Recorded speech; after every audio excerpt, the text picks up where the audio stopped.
you know what like a black box is? Yeah.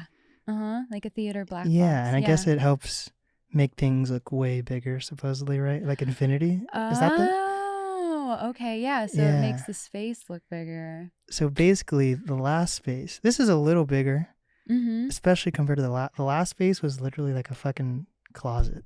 Really? Yeah, and it looks big on screen. Yeah. But it's literally like you sit down in a chair. This is not much bigger, but it's bigger.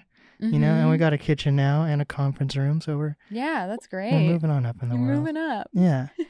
Well, today I'm here with Maiah Manser. You're originally from Oregon. Yeah. And then moved to Seattle at some age. Yes. At 18. 18. Oh, so you grew up in Oregon. Yeah. Okay. And then you moved to LA. Yeah. So let's cover everything that happened in between that. Okay. So let's talk about Oregon. Yeah. So what was it like growing up in Oregon? Growing up in Oregon was interesting because, and I think it's changed a lot since I've left, but growing up there, it was a very conservative place. And my family was liberal, but we had to be like, I don't know, there was a fear in being liberal in a conservative space and place like that. And I had no idea when I left that it, like what the world was outside of that. Like I thought that the whole world was that conservative because... Wait, what part of Oregon? Bend, Oregon, Central Oregon, which is now like really cool. Like it's a really cool place and it's turned into a city. And so it's hard for me to fathom that it is that now. When I grew up there, it was more of like a little town that had a very different vibe. And so, yeah, every time I go back, I have these expectations of experiencing that there again. And like, I'm a part of the queer community. And so like, I totally had all kinds of fear of even coming out in any way growing up there. One thing, is there like a difference between queer and LGBT? There's like so many different types of communities. And yeah, like for me, I like to say, that I'm queer because like, there's bisexual, there's lesbian, or but I'm just kind of like open to. Then there's also pansexual. I don't know. Where you like pandas, right? That's right. Yeah. Yes. But pretty much, yeah. I feel like it explains the best of like how I feel. It's just like I'm open to all different. I don't know kinds of people. And so yeah, I feel like. Because I sat on that one a long time of being like, oh, I guess I'm bisexual, okay, or, and then also was in straight relationships for a really long time.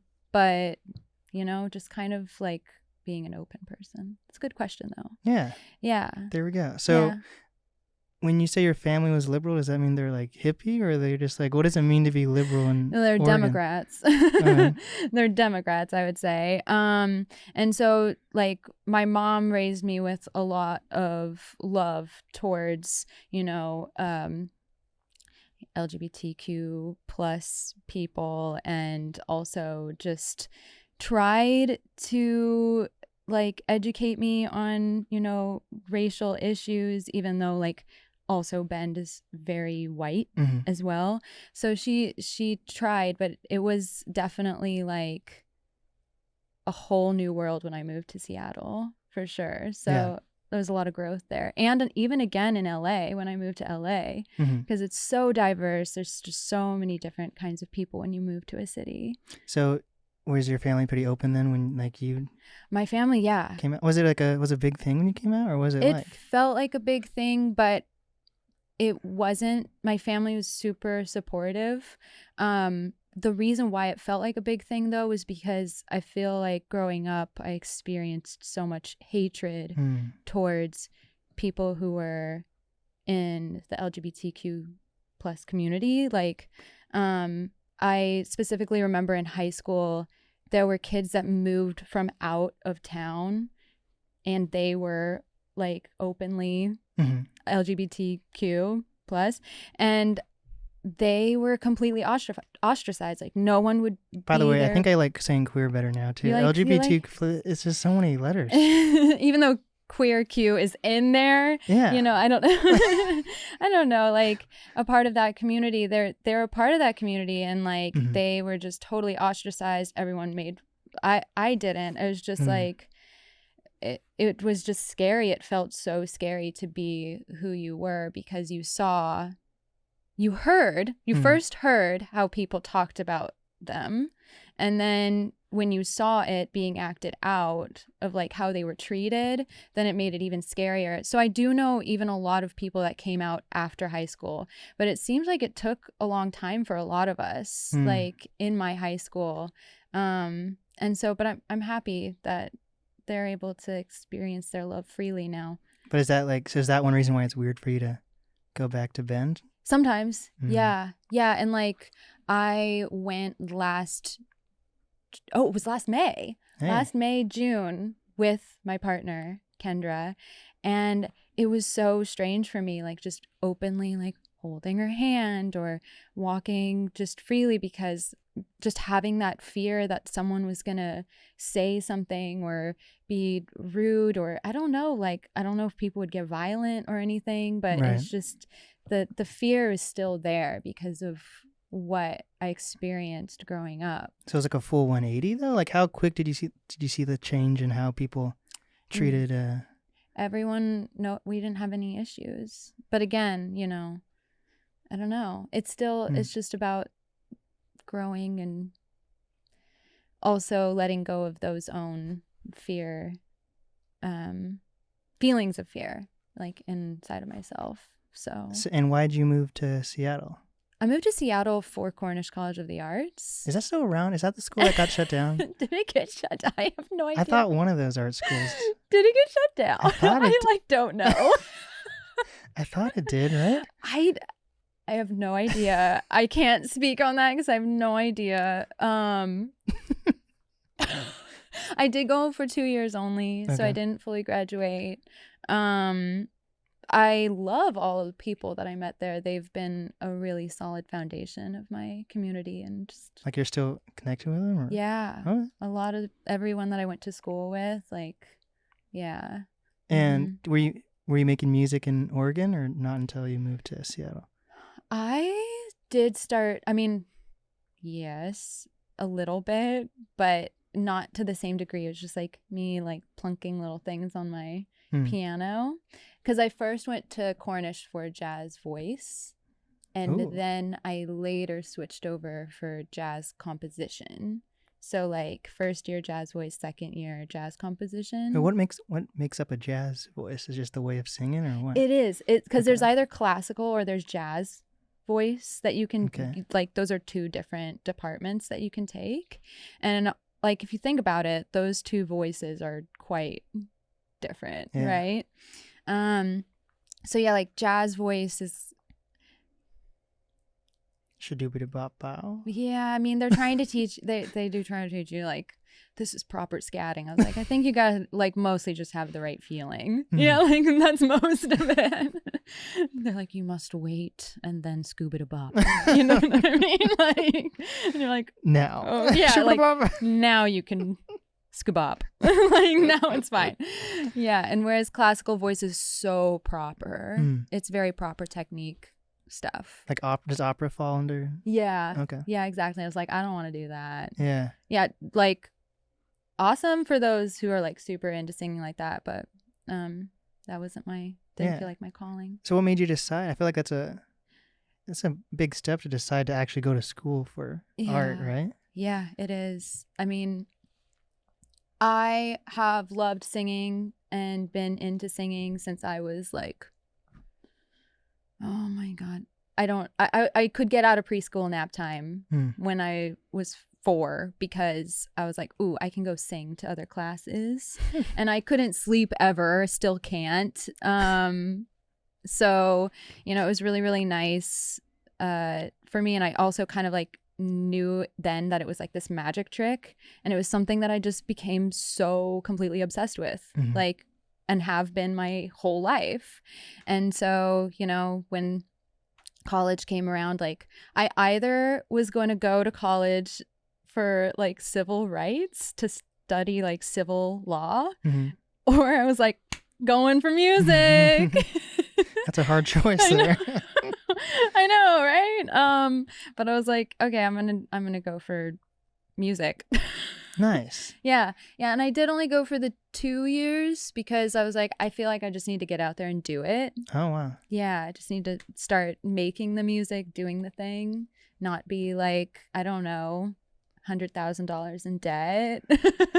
So if there's only 2, then you only got 50 years. Right.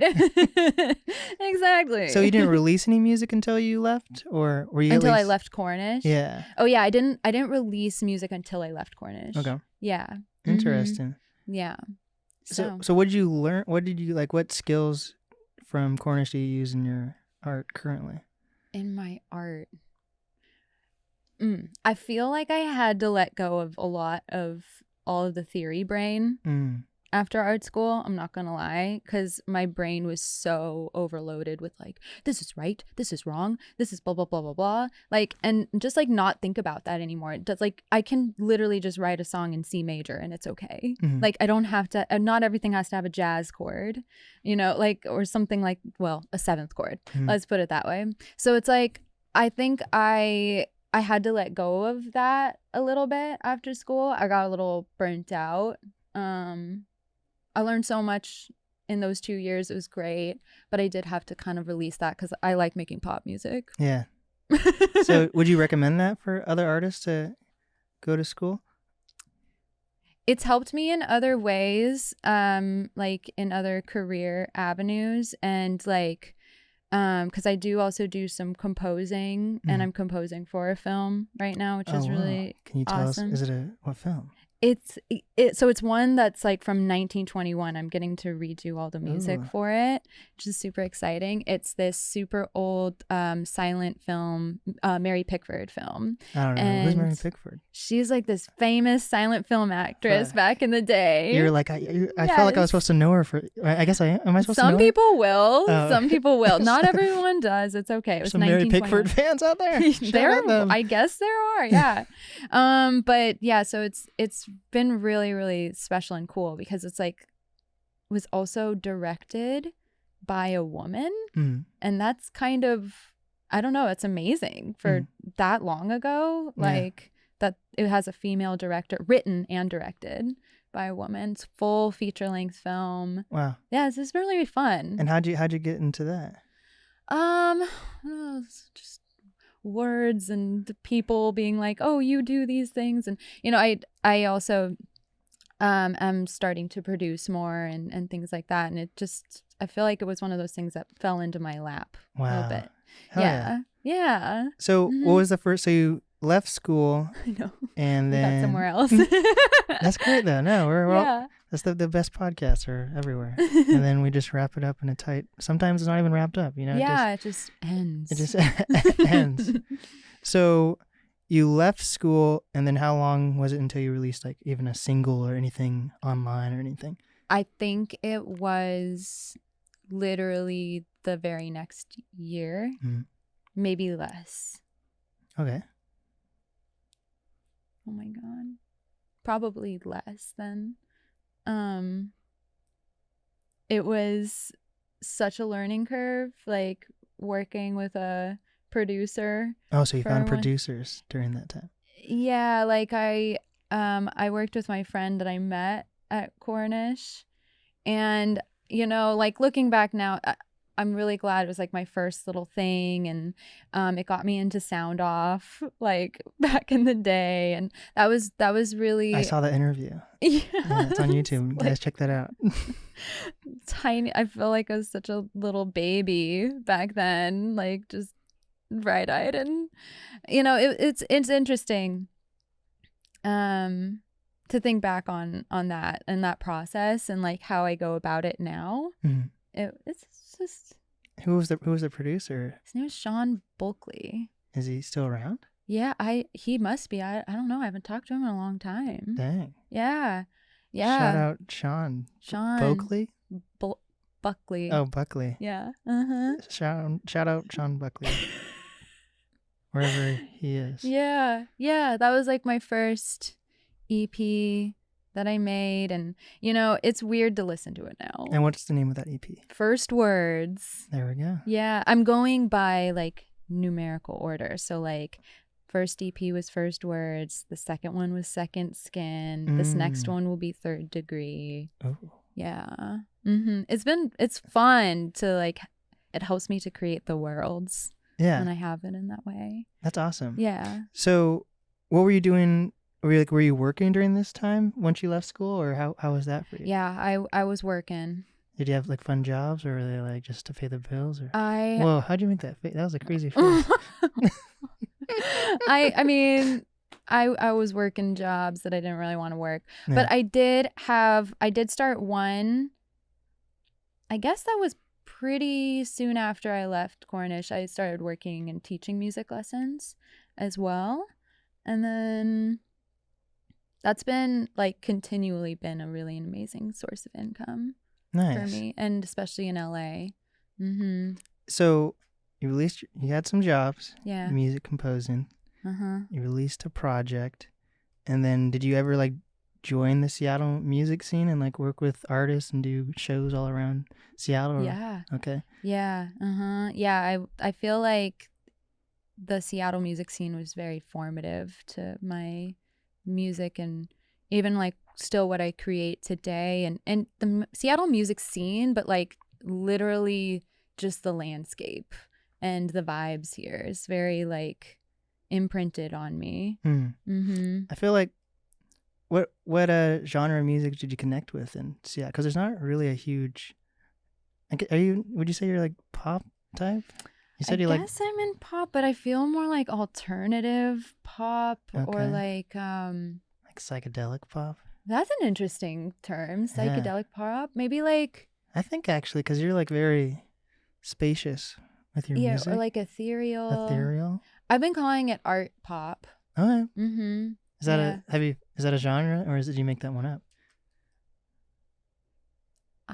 I don't see it when you look up online like art pop. I have to just go with alternative pop. Okay. But I feel like it's art pop. Yeah. Interesting. Yeah. Do you know who else would you say is like art pop? When I think of art pop, I think of who is that guy that painted the Coca-Cola can? Oh, Andy Warhol? Andy Warhol. I just think of yeah, I can see that. Art pop, literal art. Yeah, literal art pop. That's the style of art. Yeah, pop art. Pop art. Yeah. I feel like my more recent stuff is really ethereal and dreamy. So it's because my EP before this is pretty dark. Second Skin. Yeah, Second Skin is pretty dark. I just thought of a funny ass joke. You can name your fourth one Foreskin. That'd be a great title. Oh my god. I'll have to think about that one. Okay, so it was dark. It was super dark, yeah. Dark place and time for you? Yeah, you know, like, and I was living here. And it's just like feels natural sometimes to make like that dark, really moody music. Yeah, living grunge. Up here. Yeah, and like All of the Rain is partly why I sort of had to leave. It's just I was too depressed. Is it that much different than Oregon, like the weather? Yeah. Well, Really? Bend, Oregon is the high desert, so it's really sunny. Okay. It's really sunny there. So yeah, the rain. I love it. And then it started to get a little too much after several years.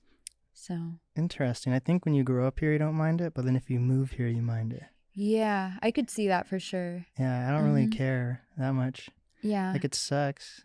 Like it's rainy and I don't want to slip. You don't Or wanna like slip.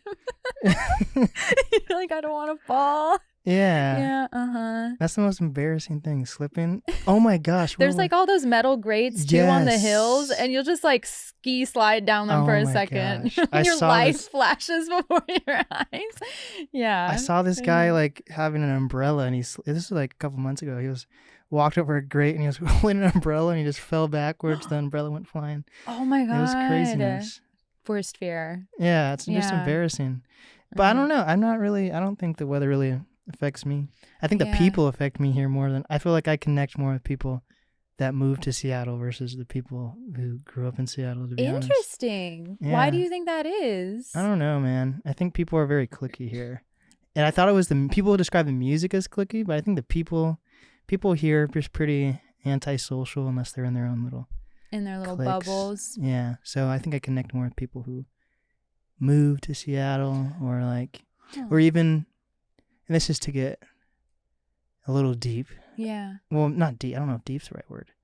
To prove what I'm saying. I don't know what the right word I'm looking for right now. But basically, like, friends who, like, grow up here in Seattle, right? Uh-huh. Their families may not be originally from Seattle, and I still connect with them better versus people who are, like, been in Seattle for, like, generations. Interesting. Whatever that means, you know? Yeah. What I mean? Or, like, my family's not even from Seattle, I don't think, originally. Mm-hmm. Well, no one's originally from Seattle. You know what? Like, multiple generations.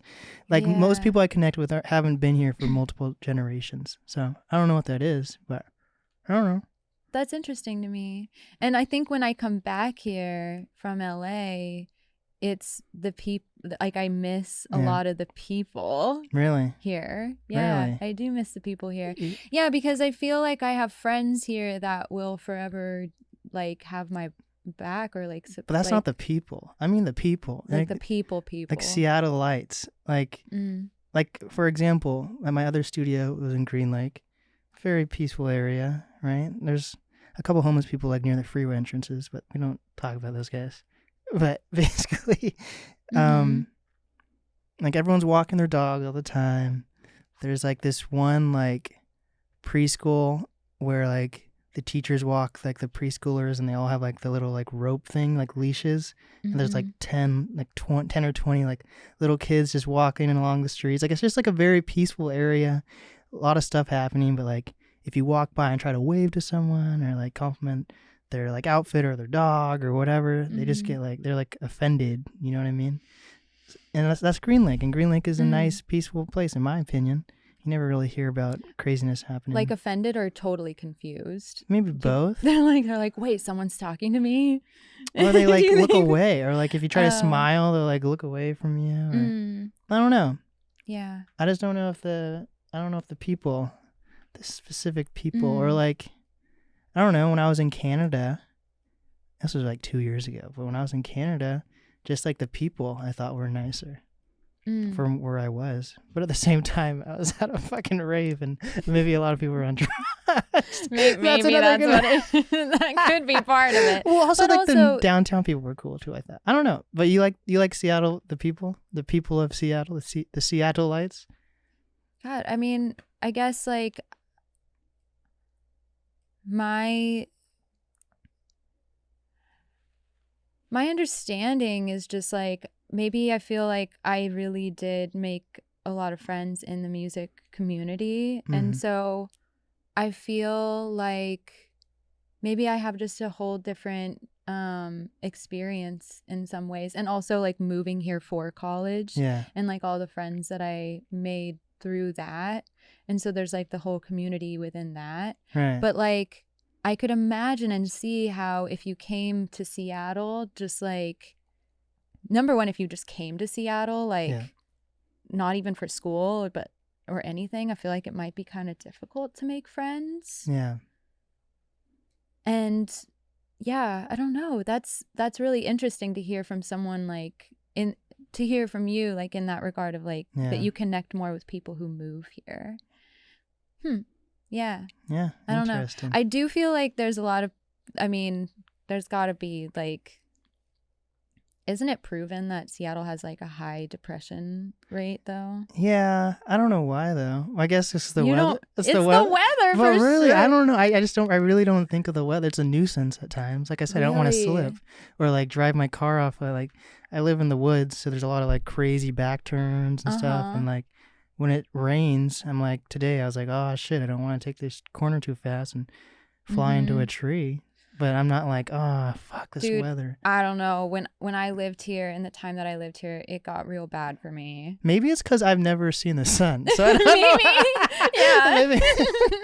maybe I just don't know what I'm missing out on. Okay, well, because like I lived here for several years, and then moving to LA, at first I was still a sad little creature. Like I was so sad, and I was like, it's sunny outside. It felt like it's like mocking me. Yeah. And then finally just something clicked and changed, and I was like, oh my God, I can be a happy person. Yeah. Like I can be a happy person, and I can make cute songs like that are cute and not like ethereal. Well, they're still making ethereal, but ethereal is not sad and dark. It's still like really? No, ethereal is like fairies or like mermaid. Like that's what I think of ethereal. I think of it like more. Oh. Yeah, like what about who's a good like? Okay, Caroline Polachek is. Do you know who that is? Mm-mm. Oh, she's like a major like I'd call her ethereal pop. What artist. Is that? What is that noise that dragons make? You know, you know when like yeah, okay, you like that sounds more like you know like when epic when you're like reading a book or something and it says the dragon lets out an ethereal noise. Is it ethereal or utter? I don't know. A guttural like I don't know. I don't think there's any epic G. Sound. No, ethereal. We should look up what ethereal means after this. Or look it up. Wait, let me. Yeah, let's see it. Come on. Okay. Ethereal. I feel like ethereal means. I thought it meant like ominous and spacey, but I could be wrong. You ready? This is really funny.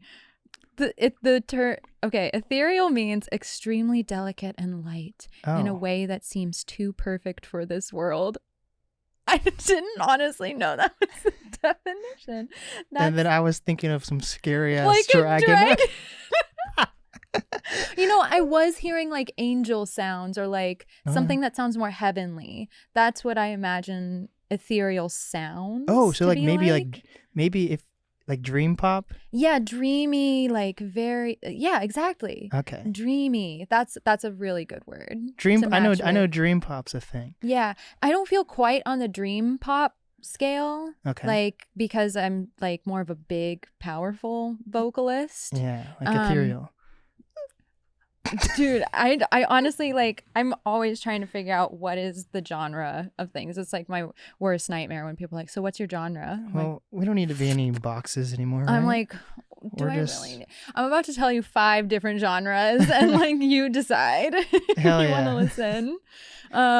Yeah. Wait, so what people did you connect with in? I don't mean like specific people, just like people. Like what artist community were you part of in Seattle? Was it like bands then? Because like when I think of Seattle's music scene now, I think of just like hip hop bands, and then if there's any other genres, they kind of just figure their way into either one of those. Mm-hmm. And then there's like the newer generation of artists who came up during the pandemic that don't even realize there's a Seattle music scene, and then they just like make music in the room, and maybe some of their friends make music, and then they just kind of see what happens, you know? So I've been kind of going on my way to try to find those type of people and bring them into the music scene. Not saying the music scene has like all the answers, but I feel like it can lead you in the right direction. Yeah. Like I spent a lot of time kind of figuring out how to, because there's not really a lot of podcasts in Seattle. Mm-hmm. So I spent a lot of time figuring out like how to make a podcast on my own. And now that I know how to make a podcast, I'm a podcast producer, and I'm able to like speed up like when I first started the podcast, like I didn't have like any video or anything, and it was just like, actually I kind of lucked out on some of the resources because I was working on a radio station, so I was able to use the radio station and stuff like that. But for the most part, I was kind of just figuring things out. But now that I'm a podcast producer, I can give people tips on how to do things faster and all that. And then now that I'm not trying to use the word now, because I interview artists also.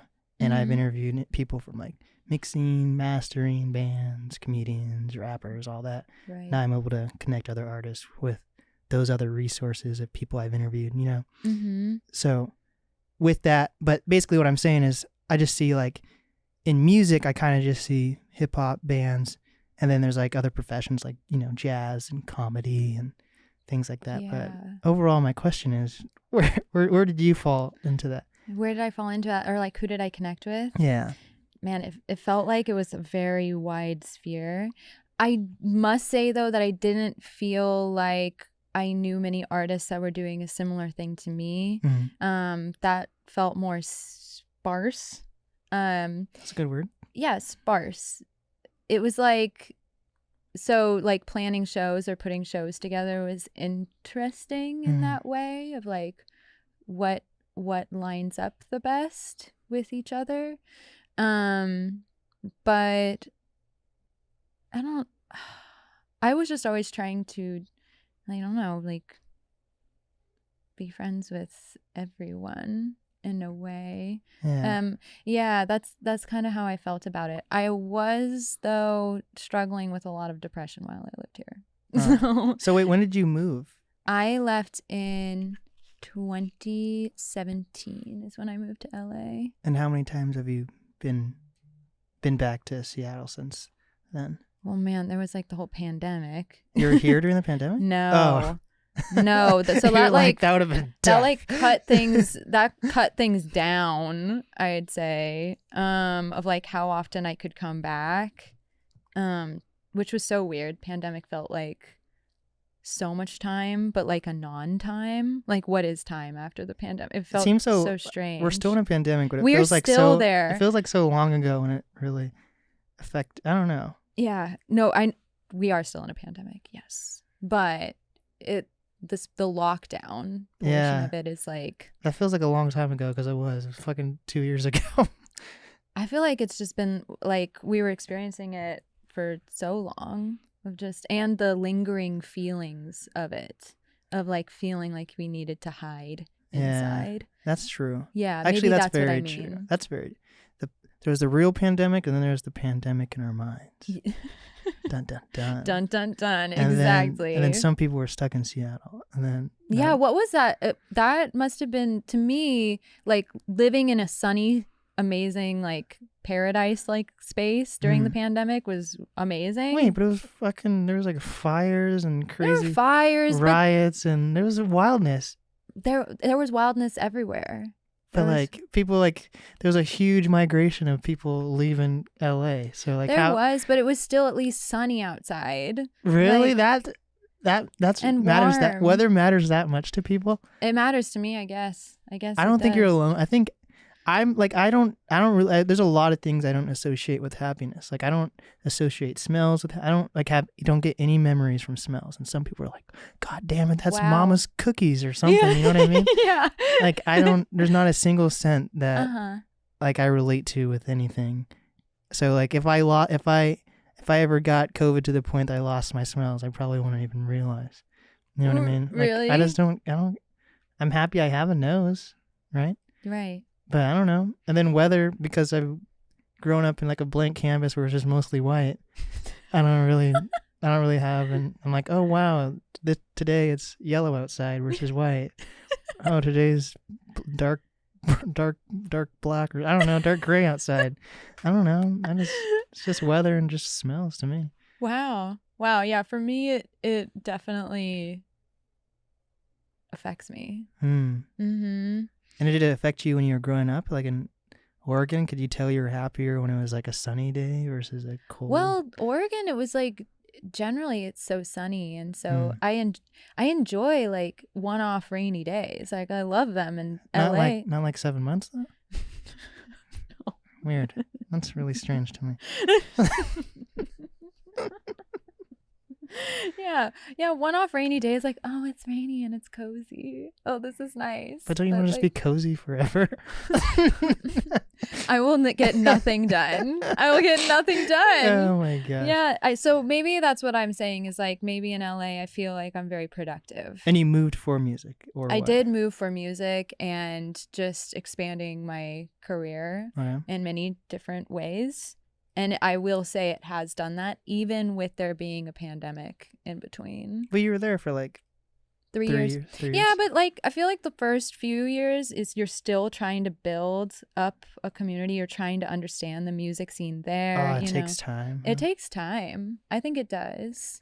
how would you describe like the music scene in LA? When I went down last year for my tour, it was also, I interviewed solely, like I interviewed one comedian, but the rest were like hip hop artists.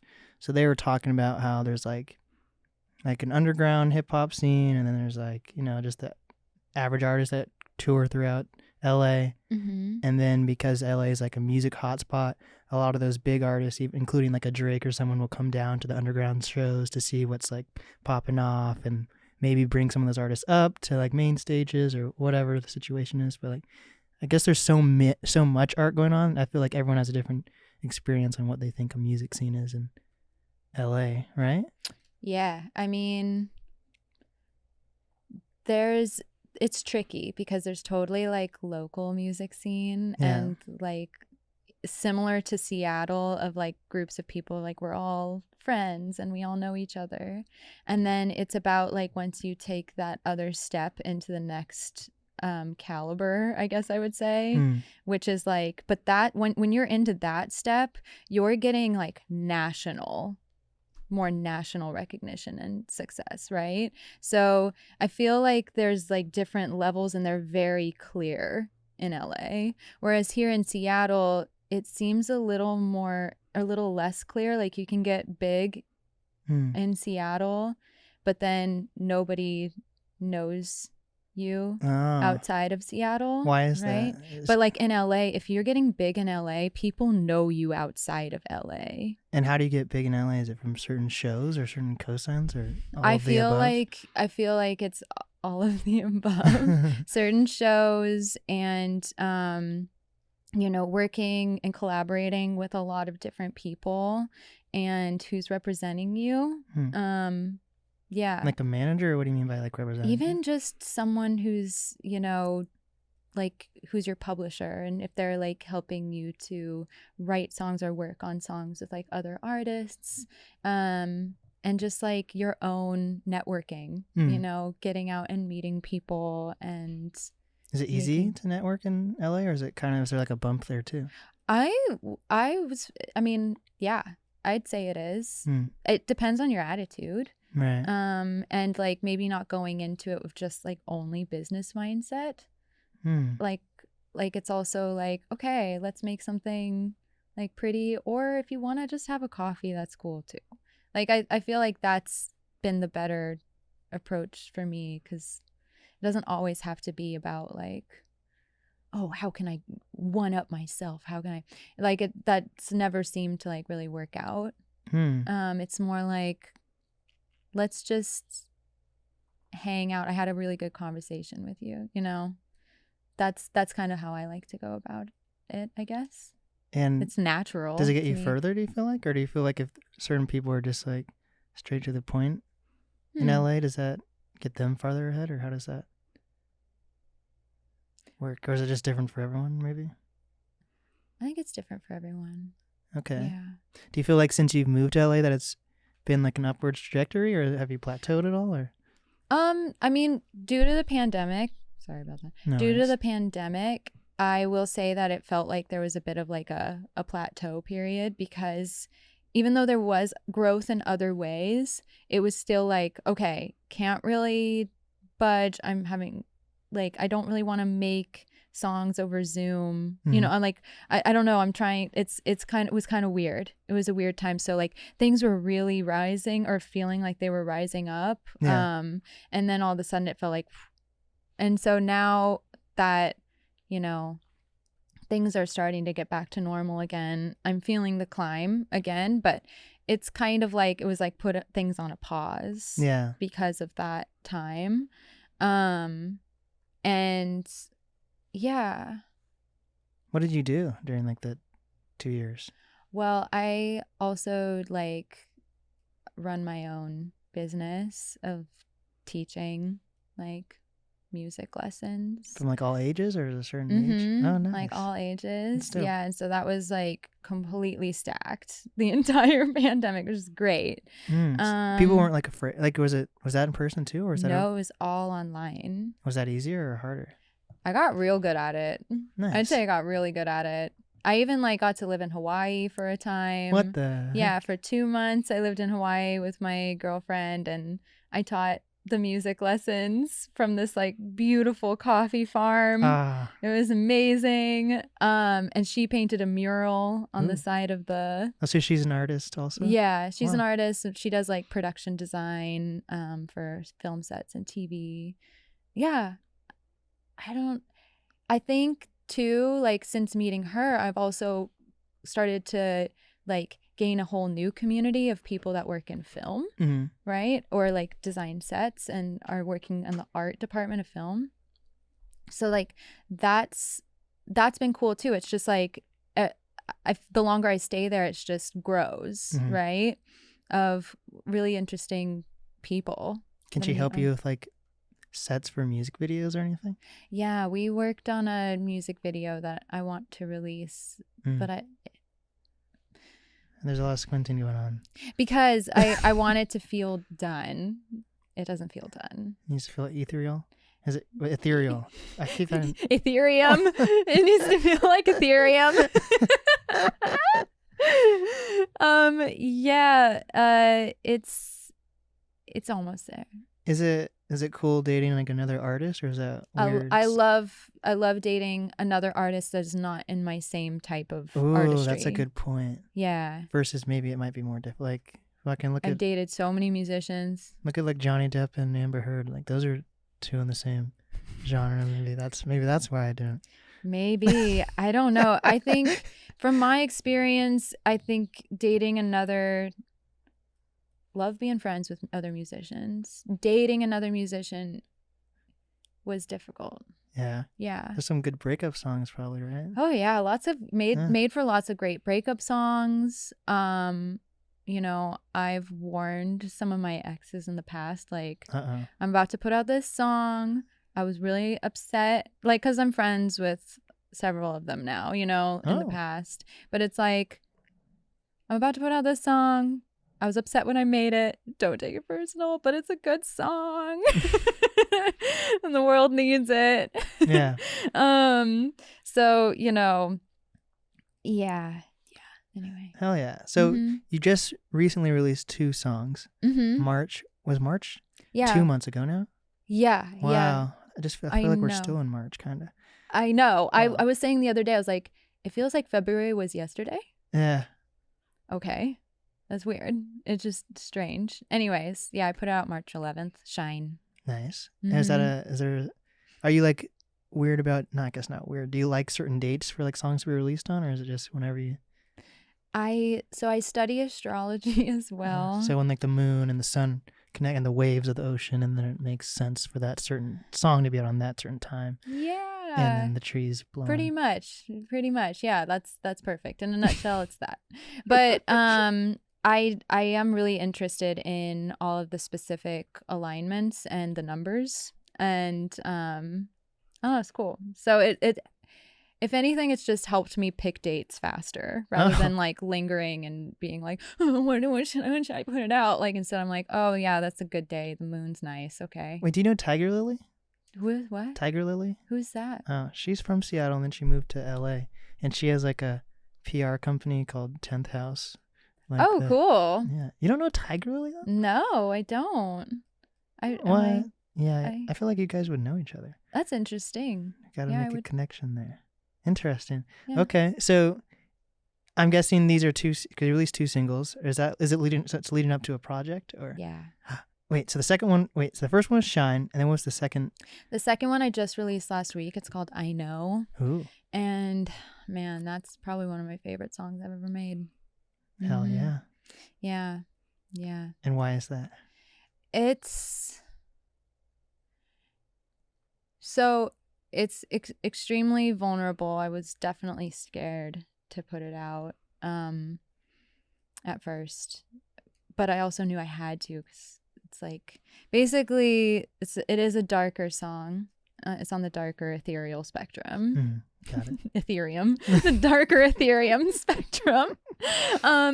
Yeah, and it's about, this is gonna get deep, but it's about when you are in a relationship with someone and they are suicidal, and you are the only one that knows. you're the only person they're telling that to. And like, what do you do with that information? Like, how do you help them? And the feelings you go through of like wanting to save them and just wanting them to be okay.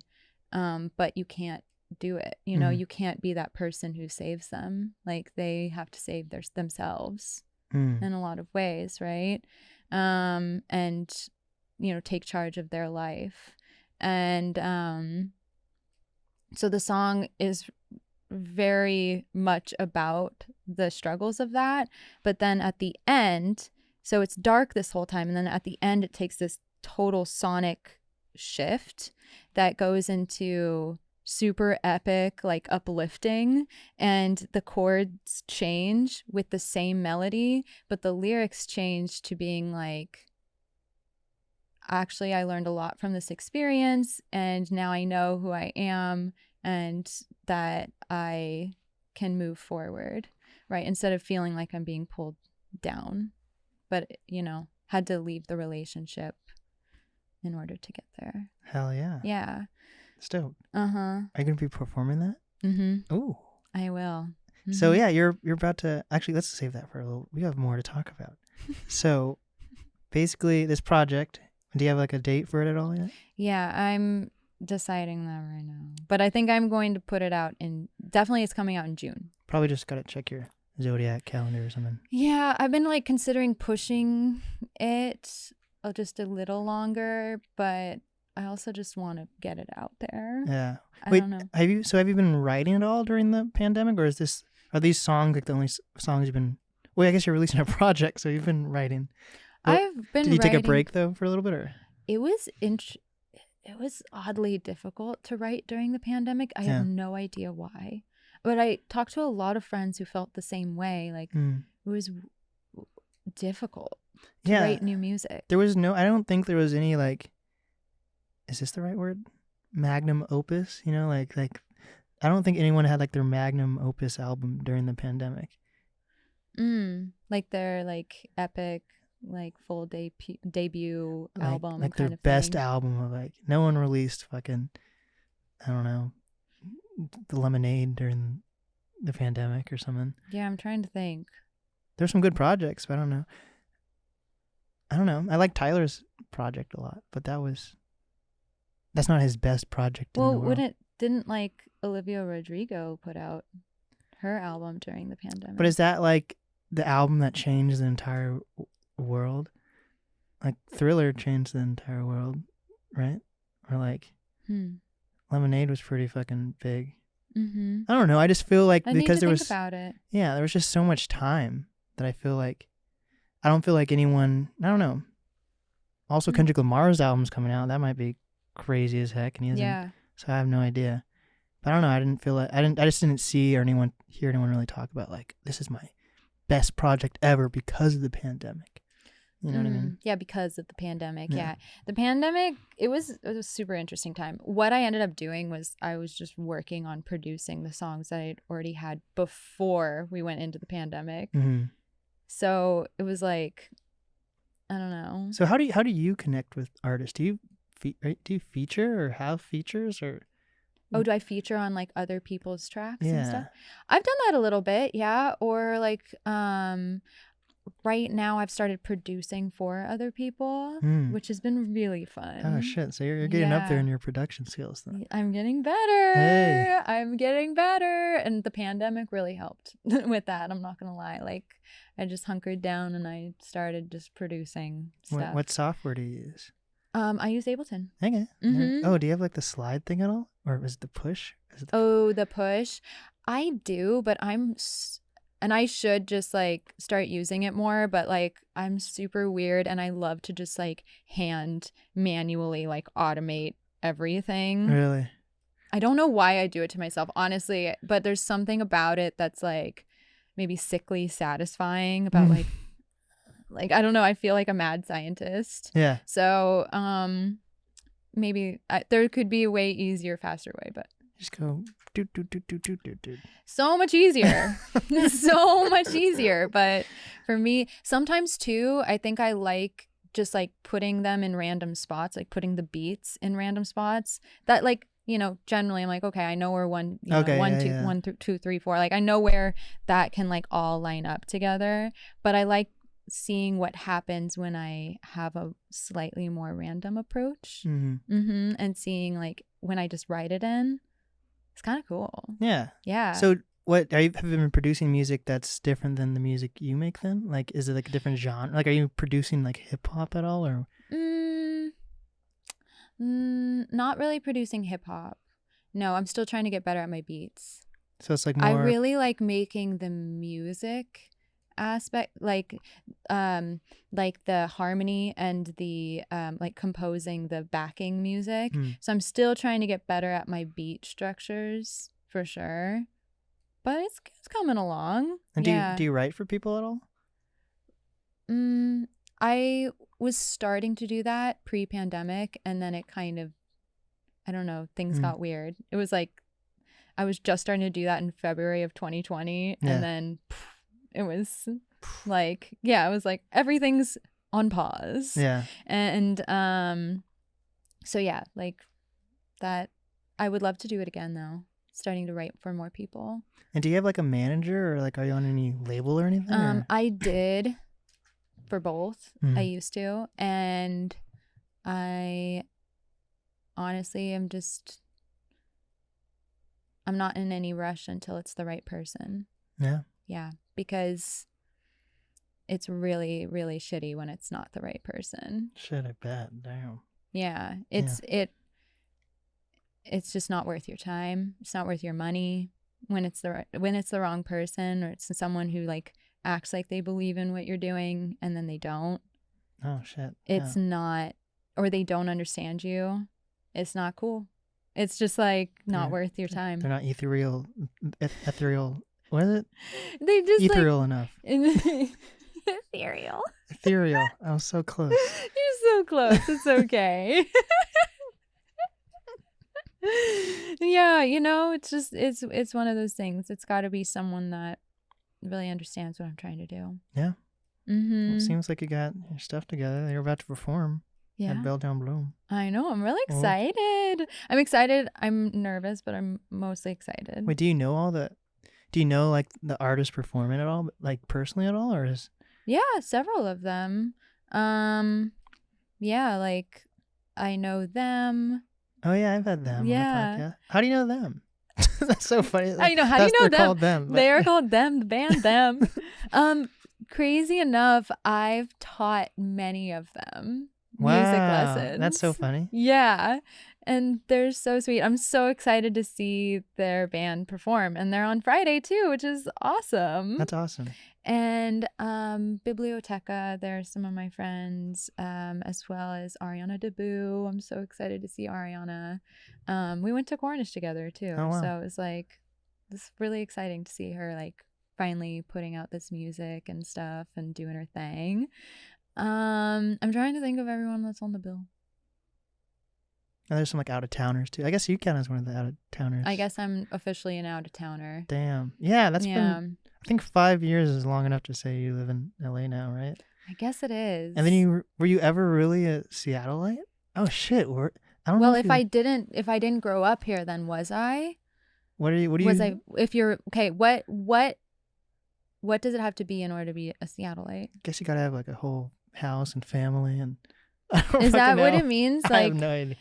Okay, what if you were like, I don't know, paying taxes for a time, or if you're like, well, like government, yeah, or if you're like voting here. I still sometimes they send me King County mail. And do you vote? I'm like, damn, can I vote in Seattle? And like, what's going on? Jeez, I just got out of jury duty. Oh, really? Yeah, I just wrote in and said I don't want to do this. And you got out of it that easy? You're like, I don't want to do it. Yeah. I did have to go to jury duty here. Oh, wow. I did. Okay, that means you're a Seattleite. Am I a Seattleite? Am I officially? I do remember I didn't have to. They like let me leave because I was like, because of being here, I will like not get paid at my job. So they're like, okay, just go. Feel like I'm going to write about this in my music then. God, yeah, let me go write about this. Wait, what is it? If you're from Oregon, what do you call it then? Oregonian? Oregonian. Oh, Yeah. Yeah, you were really close. Shit. Yes. Oregonian. Okay. So you're an Oregonian though.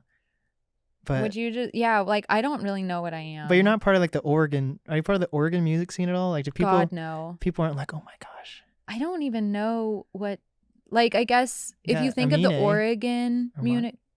If you think of the Oregon music scene, are you thinking of more Portland? I have no Oregon? idea. I haven't been to I haven't been to Oregon enough to even know anything about it.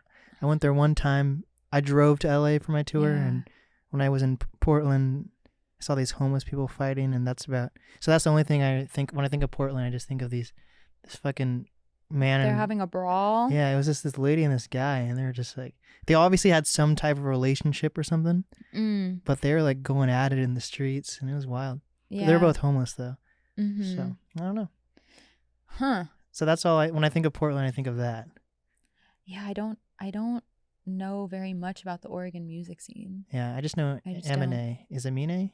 You know, Amine? Amine. Amine? You know who I'm talking about though?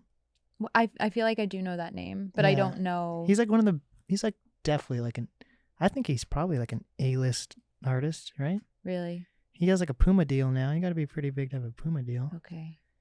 You don't know? Oh, you should. This is going to be on a podcast. I'm sorry, I don't know. Do you know Macklemore? Yes. Yes, I do. Of course. So yeah, you're performing. You got some songs out. You're about to release a project. And anything else you want to cover? I don't think so. I'm coming back for Capitol Hill Block Party too. Oh my gosh, gotta come back on and maybe I can figure out these lights. Yeah, they're cool though. I like the lights. Well, thank you. Yeah. Yeah, like I said, we're about 80% done. You're the first person in here you're the first person, not even like a client's been in here yet. So really? Yeah, you've literally blessed this space. Oh my gosh. Wow. That's cool. Yes, you left this place with a very ethereal. How could I not say it? You've got this. Ethereal. Yes. Ethereal feeling. Yes. God, I feel it in my guts. Yeah. Ethereal. Whew. Wow. Perfect. Well, Good. I end the podcast by asking if you have any advice for up and coming artists, creators, influencers.